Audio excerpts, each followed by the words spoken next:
అన్ని పెళ్ళిళ్ళని అలా ఘాటన కట్టలేం. కానీ ఇక్కడ ఆవిడ చెప్పేది ఇంకొక మెసేజ్ కూడా ఉంది.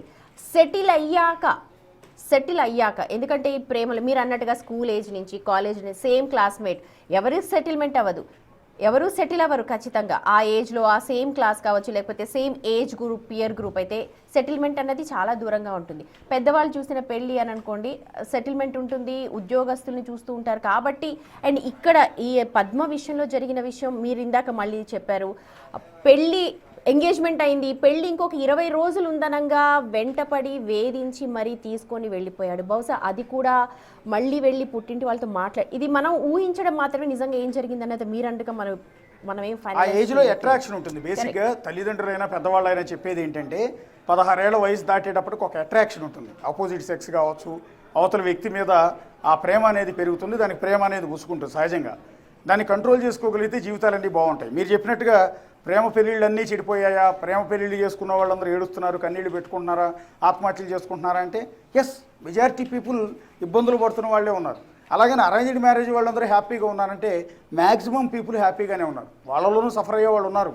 అలా అరేంజ్డ్ మ్యారేజ్ చేసిన వాళ్ళు ఆ మొగుడు రాసి రంపాలు పెడుతూ ఉంటే శాడిస్ట్ అయితే వాడి నుంచి విడాకులు తీసుకుని బతుకుతున్న వాళ్ళు కొంతమంది, లేదు వాడితోనే పడి ఉండాలి తల్లిదండ్రులు పట్టుకోకపోవడంతో చావైనా బతుకైనా మొగుడే అని చెప్తే అది భరించలేక ఆత్మహత్య చేస్తూ చచ్చిపోయిన వాళ్ళు ఉన్నారు. అలాగే లవ్ మ్యారేజెస్లో మాత్రమే ఈ ఫెయిల్యూర్స్ ఎక్కువ ఉన్నాయి అనేది రీసెంట్గా ఒక సర్వే చేసింది. ఆ సర్వేలో చేస్తే దాదాపు 60% లవ్ మ్యారేజెస్ ఫెయిల్యూర్ అవుతున్నాయి, 40% మాత్రమే అర్థం చేసుకుని హ్యాపీగా ఉంటున్నారు. సో లవ్ మ్యారేజెస్ సహజంగా డామినేషన్ ఎక్కువగా ఉంటుంది, ఆ తర్వాత అపార్థాలకు దారితీస్తుంది. సో అనేక కారణాలతో వాళ్ళు విడిపోతూ ఉన్నారు, ఆత్మహత్యలు చేసుకుంటున్నారు. తల్లిదండ్రులకు దూరమైన ఈ జంటలు ఎవరైతే ముఖ్యంగా అమ్మాయిలు, ఎందుకంటే అమ్మాయిలు వచ్చేస్తున్నారు, అబ్బాయిల ఫ్యామిలీ తోటి ఎంత ర్యాపో ఉండని ఉండకపోయి ఇక్కడ అమ్మాయి కూడా ఒంటరిగా ఫీల్ అయింది. పద్మ విషయంలో కూడా లోన్లీనెస్ అంటే ఒంటరిగా, అటు బాధను పంచుకోవడానికి తల్లిదండ్రుల దగ్గరికి వెళ్ళలేదు, ఇటు చెప్తే వినని భర్త, కళ్ళ ముందు కనిపిస్తున్న పిల్లలు, ఆర్థిక సమస్యలు, ఆత్మాభిమానం ముఖ్యంగా ఇక్కడ. ఎందుకంటే వచ్చేసి కాళ్ళ మీద నిలబడతారనుకొని వచ్చేసింది, కానీ అక్కడ అలా జరగలేదు. ఈ సిచ్యువేషన్స్ అన్నీ కూడా పద్మ ఇలాంటి డెసిషన్ తీసుకోవడానికి దోహదపడింది అని అనుకోవాలా? ఎస్, ఖచ్చితంగా. ఎందుకంటే తల్లిదండ్రుల సపోర్టు ఈ సమయంలో కనుక ఉండుంటే, ఈ సమయంలో మేమున్నాం నీకని చెప్పి కడుపును పుట్టిన బిడ్డ కదా, ఆమెను కనీసం ఓదార్చి ఉంటే, నేను నీకున్నానని తల్లో తండ్రో అన్నో వచ్చి ఆమెకు సపోర్ట్ చేస్తుంటే బహుశా ఈ డెసిషన్ తీసుకుని ఉండేది కాదు. ఈరోజు తన 2 పిల్లలతో సహా ఆమె ఆత్మహత్య చేసుకునే పరిస్థితి ఉండేది కాదు. తాను చచ్చిపోవచ్చు, కానీ పిల్లలు ఏం పాపం చేశారు, వాళ్ళను కూడా ఎందుకు బలి తీసుకుంది అని చాలామంది అనుకుంటూ ఉంటారు. కానీ తల్లి లేకపోతే పిల్లల పరిస్థితి ఎంత ఘోరంగా ఉంటుందని ఆమె ముందుగానే ఊహించుకుంది.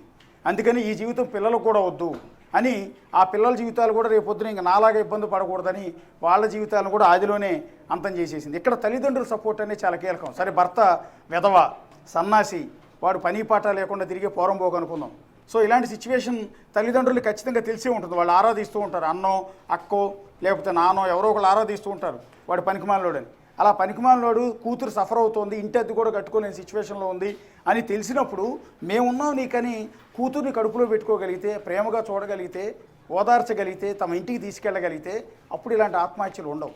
కానీ చాలా ప్రేమ వ్యవహారాల్లో తల్లిదండ్రులు మంకుపట్టు పడుతూ ఉంటారు, పంతం వేడరు, వీళ్ళు పంతం వేడరు, వాళ్ళు పంతం వేడరు. పర్టికులర్గా ప్రేమ వ్యవహారం చేసుకుని వెళ్ళిపోయిన సందర్భాల్లో చాలా వరకు ఇంటర్ క్యాస్ట్ మ్యారేజెస్ ఉంటాయి. ప్రేమించినప్పుడు అవతలవాడు ఏ క్యాస్ట్ అనేది చూసుకుని ప్రేమించరు, ఆటోమేటిక్గా అది ఇంటర్ క్యాస్ట్ అయి ఉంటుంది. సో ఇంటర్ క్యాస్ట్ నేపథ్యంలో అమ్మాయి తల్లిదండ్రులు సహజంగానే అబ్బాయి క్యాస్ట్ని యాక్సెప్ట్ చేయరు, లేదా అబ్బాయి తల్లిదండ్రులు ఈ అమ్మాయి క్యాస్ట్ని యాక్సెప్ట్ చేయరు. ఇది సహజంగా జరిగేదే. సో ఇక్కడ వేరే కులం అబ్బాయిని పెళ్లి చేసుకునో లేకపోతే మన అంతస్తుకు తగని వ్యక్తిని పెళ్లి చేసుకుని వెళ్ళిపోయిందనే కారణంతోనో తల్లిదండ్రులు కూతుర్ని వెలేసేస్తున్నారు, కంప్లీట్గా అవాయిడ్ చేస్తున్నారు. కొంతమంది తల్లిదండ్రులు అయితే బతికుండగానే పిండ ప్రదానం చేస్తున్నారు. ఈ మధ్యకాలంలో ఘటనలన్నీ కూడా చూసాం, నా కూతురు చచ్చిపోయిందని చెప్తూ ఉన్నారు.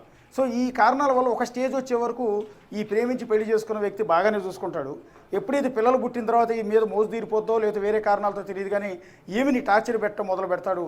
ఆ టార్చర్ పడుతున్న సందర్భంలో లోన్లీనెస్, ఒంటరితనం, నాకెవరూ లేరు, ప్రేమించి పెళ్లి చేసుకున్న భర్త పట్టించుకోడు, కన్న తల్లిదండ్రులు వదిలేశారు, తోడబుట్టిన అన్న అక్కలు కూడా పట్టించుకోరు, ఇంకా ఈ జీవితం ఎందుకని ఆ డిప్రెషన్లోకి వెళ్ళిపోయి ఆత్మహత్యల పాలు చేసుకుంటారు. ఇక్కడ ఆవిడ రాసిన లేఖలో తల్లిదండ్రులను కాదని పెళ్లి చేసుకున్న ప్రతి ఒక్కరికి నా జీవితం ఒక గుణపాఠం. ఎస్, మీరు అన్నట్టుగా ప్రేమ పెళ్లి చేసుకున్న వాళ్ళందరి జీవితాలు ఇలాగే ఉండాలని లేదు, కొంతమంది బాగుండొచ్చు. కానీ 60% ప్రేమ పెళ్లి చేసుకున్న వాళ్ళు డిస్టర్బెన్సే ఉంటున్నాయి. ప్రేమ పెళ్ళిళ్ళు చాలా వరకు ఫెయిల్ అవుతున్నాయి. వాళ్ళు ఎవరు హ్యాపీగా లేరని సర్వేలో తెలియదు. సో ఇక్కడ ఆవిడ రాసింది కూడా అదే. అందులో 60% ఉన్న వాళ్ళలో ఈవిడ పద్మ కూడా ఒకరు. అందులో మొదటి 2 లైన్లో రాసిన అంశం, తల్లిదండ్రులను కాదని పెళ్లి చేసుకున్న ప్రతి ఒక్కరికి నా జీవితం ఒక గుణపాఠం. ఒక అమ్మాయి ఎలాంటి లక్షణాలు తన భర్తకు ఉండకూడదని అనుకుంటుందో అలాంటివన్నీ నా భర్తకు ఉన్నాయి. ఈ విషయం పెళ్ళైన తర్వాత తెలిసింది ఆవిడకి. ఎందుకంటే అన్న ఇందాక మాట్లాడినప్పుడు గడ్డంతో ఉన్న వ్యక్తి అన్న మాట్లాడిన బయటలో మీకు చాలా క్లియర్గా ఉంది. వాడు వెంటబడుతున్నాడు అన్న చెప్పి నా దగ్గరికి వచ్చి చాలాసార్లు కంప్లైంట్ ఇచ్చింది అని. అలా వెంటబడి మొదట రిజెక్ట్ చేసింది, తర్వాత యాక్సెప్ట్ చేసింది, తర్వాత అతను భరించింది, అతని కోసం ఇప్పుడు ప్రాణాలు తీసుకుంది. సో ఇక్కడ ఆ రోజు రిజెక్ట్ చేసినప్పుడే వదిలేసి ఉంటే అమ్మాయి లైఫ్ హ్యాపీగా ఉండేదేమో బహుశా ఇంట్లో వాడు చూసిన సంబంధంతో. ఇక్కడ పెళ్లి చేసుకున్న తర్వాత పెళ్లి చేసుకునే వరకు రాకుమారులాగా సినిమా హీరోలాగా కనపడ్డాడు. పెళ్ళైన తర్వాత అసలు నిజ స్వరూపం బయటపడింది. వీడు ఒక పనికిమాలినోడు, ఎలాంటి వాడిని తీసుకుని జీవితాన్ని నాశనం చేసుకున్నానని ఆవిడకి అర్థమైంది. అందుకని వీడు అంటున్నది ఏంటంటే ఎటువంటి లక్షణాలు తన భర్తకు ఉండకూడదని అనుకుంటుందో అలాంటివన్నీ నా భర్తకు ఉన్నాయి. ఇది నేను కలలో కూడా అనుకోలేదు. పెళ్లి చేసుకోబోయే అమ్మాయి భర్త గురించి, రాబోయే జీవితం గురించి, పుట్టబోయే పిల్లల గురించి రకరకాలుగా ఊహించుకుంటుంది. అందమైన జీవితాన్ని ఊహించుకుంటుంది. ఆ అందమైన జీవితాన్ని వీడు ఆదిలోనే నాశనం చేయటం వల్ల ఈ సిచ్యువేషన్ వచ్చింది. అలాంటి జీవితం శివశంకర్ నన్ను చేసుకున్న పాపానికి నేను ఎంత కష్టపడాలో అంత అనుభవించాను. అంటే ప్రేమ పెళ్లి చేసుకున్నందుకు అంత అనుభవించాను. నా కడుపులో పుట్టిన పాపానికి నా పిల్లలు కూడా అనుభవిస్తున్నారు. ఏంటి నేను ఎప్పుడు డబ్బు అంటానా? అంటే ఇంట్లో ఫ్యామిలీని, కుటుంబాన్ని నడపడానికి బహుశా ఖర్చుల కోసం డబ్బులు అడగచ్చు. పోషించాల్సిన భర్త డబ్బులు తీసుకురావాలి కదా, సంపాదించి తీసుకురావాలి కదా, తీసుకురావట్లేదు. అది నేను క్వశ్చన్ అడిగినట్టున్నట్టు ఆ విషయంలో ఆమె నిందించడం వల్ల నేను డబ్బు అని అంటూ ఉన్నాను. కనీసం ఇంటి ఖర్చులకు కూడా డబ్బులు అడగని అమ్మాయి, నేను అడగలేదంటోంది. ఇంటి ఖర్చులకు కూడా డబ్బును అడగని అమ్మాయి ఉంటే హ్యాపీగా చేసుకో, నాకు నిన్ను భరించే ఓపిక ఇంకా లేదు, ఊరంతా అప్పులు, లోన్లు తీసేసి నా దగ్గర డబ్బు లేదు, నేను తీర్చలేనంటే నేనేం చేయాలి? ఇష్టం వచ్చినట్టు అప్పులు ఊరంతా చేశాడు, ఆ అప్పులు నేను తీర్చలేనని స్వయంగా చెప్తూ ఉన్నాడు అనేది. సో నువ్వు పనికి వెళ్ళకపోయినా, అంటే జాబ్కి వెళ్ళకపోయినా, ఎవరితో తిరిగినా అడగటానికి భార్య లేదేక. అంటే ఇన్నాళ్ళు కోచింగ్ చేసింది, ఏదో ఉద్యోగం చేయి, మమ్మల్ని పోషించని. సో ఇకపైన నీకు అడగటానికి ఎవరు లేరు, ఎందుకంటే నేను కూడా చచ్చిపోతున్నాను. ఇంకా హ్యాపీగా ఉండు, నన్ను చేసుకుని నువ్వు కష్టపడుతున్నావా, ఇక నేను లేను, హ్యాపీగా బతుకు. భార్య పిల్లల్ని పోషించలేని వాడికి ఎందుకు పెళ్ళి? ఇది మెయిన్ క్వశ్చన్. భార్య పిల్లల్ని పోషించలేని వాడికి ఎందుకు పెళ్లి చేసుకోవాలి? ఎలాగో ఇంకో పెళ్లి చేసుకుంటావు, ఈసారైనా లైఫ్లో సెటిల్ అయ్యాకే చేసుకో, నాలాగా ఇంకో అమ్మాయి జీవితాన్ని నాశనం చేయకు. ఇది చాలా కీలకమైన పాయింట్. నేను ఇప్పుడు చచ్చిపోయిన తర్వాత ఇంకొక అమ్మాయిని పెళ్లి చేసుకుంటావు, మళ్ళీ ఆ అమ్మాయి గొంతుకు వస్తావు. అలా వద్దు.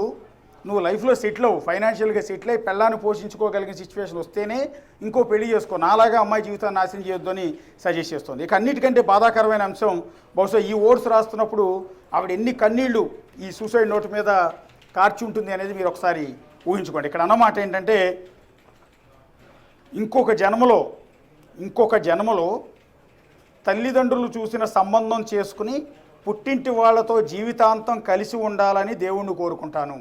సుమతి, ఇది మీరు ఒక మహిళగా మీరు అర్థం చేసుకోవచ్చు. ఇక్కడ ఈ పెయిన్, ఆ అమ్మాయి పడిన పెయిన్, ఆ సమయంలో ఆమె అనుభవించిన ఆ నరకం, ఆ గుండెల్లోంచి వచ్చిన ఆవేదన ఏంటి అనేది మీరు ఒక మహిళగా మీకు ఎక్కువ అర్థం అవుతుంది ఆ ఓట్స్ రాసేటప్పుడు. ఇంకొక జీవితం, ఇంకొక జన్మలో తల్లిదండ్రులు చూసిన సంబంధం చేసుకుని పుట్టింటి వాళ్ళతో జీవితాంతం కలిసి ఉండాలని దేవుణ్ణి కోరుకుంటున్నాను. అన్నా నన్ను క్షమించు, ఇప్పటివరకు నీతో మాట్లాడలేదంటే నీ మీద ప్రేమ లేకుండా కాదు, నిన్ను ఫేస్ చేసే ధైర్యం లేకుండా, నువ్వు అడిగే ఏ ఒక్క ప్రశ్నకు నా దగ్గర సమాధానం లేకుండా 8 సంవత్సరాలు అవుతోంది. నీ నోటి నుంచి పాప అని విని చివరిసారిగా నన్ను నా పిల్లలను వచ్చి చూడు. ఇంకా చూడాలనుకున్నా మేము ఉండం. నీ నోటితో పాప అని ఒక్కసారి పిలువు చాలు. ప్లీజ్ అన్న, సారీ నాన్న, నన్ను క్షమించండి. సో ఇక్కడ తల్లి ప్రస్తావన తేలేదు, బహుశా తల్లి లేదనుకుంటాను. తల్లి ప్రస్తావన ఎక్కడ కూడా మెన్షన్ చేయలే. ఇక్కడ అన్నని ఇక్కడ మనం ఒకటి ప్రేమ పెళ్లి చేసుకుని వెళ్ళిపోయి జీవితాన్ని నాశనం చేసుకుంది. ఆ నాశనం చేసుకున్నానన్న విషయం ఆమెకు తెలుసు. అయినా కూడా ఏదో తెలియని పంతం, ఒక ఆత్మాభిమానం, మళ్ళీ తల్లిదండ్రుల దగ్గరికి, అన్న దగ్గరికి వెళ్ళలేని సిచ్యువేషన్. అందుకని ఇక్కడ రాసింది ఏంటంటే మళ్ళీ జన్మంటూ ఉంటే పుట్టింటి వాడితో జీవితాంతం కలిసి ఉండాలని దేవుని కోరుకుంటాను. అన్నా నన్ను క్షమించు, ఇప్పటివరకు నీతో మాట్లాడలేదంటే నీ మీద ప్రేమ లేకుండా కాదు. అంటే 8 ఏళ్లలో తోడబుట్టిన అన్నతో ఎప్పుడు కూడా మాట్లాడలా. ఎందుకు అంటే నిన్ను ఫేస్ చేసే ధైర్యం లేకుండా, నువ్వు అడిగే ఏ ఒక్క ప్రశ్నకు సమాధానం లేదు. ఎందుకంటే అన్న అడుగుతాడు, అలాంటి విధవం నేను ఆ రోజు వద్దన్నాను కదా, ఎందుకు పెళ్లి చేసుకున్నావు, నేను చూపించిన సంబంధం ఎందుకు పెళ్లి చేసుకోలేదు, ఇలాంటి ప్రశ్నలు అడిగితే అమ్మాయి దగ్గర సమాధానం లేదు. ఆమె దగ్గర ఉన్నది ప్రేమ మాత్రమే. ఆ ప్రేమే అమ్మాయి జీవితాన్ని నాశనం చేసింది. ఇక నువ్వు అడిగే ఏ ఒక్క ప్రశ్నకు నా దగ్గర సమాధానం లేదు. 8 సంవత్సరాలు అవుతోంది నీ నోటి నుంచి పాప అని విని. అంటే చెల్లిని అన్న పాప అని ముద్దుగా పిలుస్తాడు. సో 8 ఏళ్లలో అన్న ఎప్పుడు కూడా చెల్లిని పిలవలేదు, చెల్లెలు ఎప్పుడు అన్నని కలవలేదు. అదే ఆవేదనని ఈ 2 లైన్లో రాసింది. సో చివరిసారిగా పాప అని ఒక్కసారి పిలు, నా పిల్లల్ని నన్ను వచ్చి చూడు, ఇంకా చూడాలనుకున్నాం మేము ఉన్నాం, నీ నోటితో పాప అని ఒక్కసారి పిలువు అంటూ చివరి ఓట్స్ రాసి సంతకం అంటే పెట్టింది. అశోక్